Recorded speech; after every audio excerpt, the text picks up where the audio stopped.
எதுக்கு ஓட்டு கேக்குறாங்க? நான் இதை செய்தேன் அதை செய்தேன்னு சொல்லி ஓட்டு கேட்டா பரவாயில்ல, எதுவுமே செய்யல வந்து ஓட்டு கேக்குறாங்க. ஆனா பாட்டாளி மக்கள் கட்சி தருமபுரி மாவட்டத்துக்கு நிறைய திட்டங்களை கொடுத்திருக்கிறது. குறிப்பாக தருமபுரி அரசு மருத்துவக் கல்லூரி, தருமபுரி அரசு மருத்துவக் கல்லூரிக்கு கையெழுத்து போட்டு அமைச்சராக இருக்கும் பொழுது, டெல்லியில சுகாதாரத்துறை அமைச்சராக மருத்துவர் அன்புமணி அவர்களுக்கு 2005 கையெழுத்து போட்டு அரசு மருத்துவக் கல்லூரியை கொண்டு வராங்க. அதே போல பொரப்பூர் ரயில்வே திட்டம், தொப்பூர் கணவாய் திட்டம், ஒரு மக்களுக்கு வந்து பயன் அளிக்கக்கூடிய திட்டங்கள் பலவற்றை தருமபுரி மாவட்டத்துக்கு கொண்டு வந்த கட்சி பாட்டாளி மக்கள் கட்சி.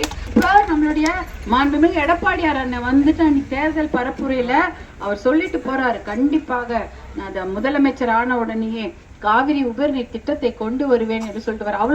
அவரு ஒரு விவசாயி, அவருக்கு தெரியுது கஷ்டம். இவங்க 5 வருஷமா ஆட்சி பண்ணாங்க, எதுவுமே பண்ணல. அதனால அவருக்கு நம்ம வாக்களிக்க வேண்டும். அவரை முதலமைச்சராக நாம் பார்த்தாதான் நமக்கு தருமபுரி மாவட்டத்துக்கு தண்ணி பிரச்சனை தீரும்.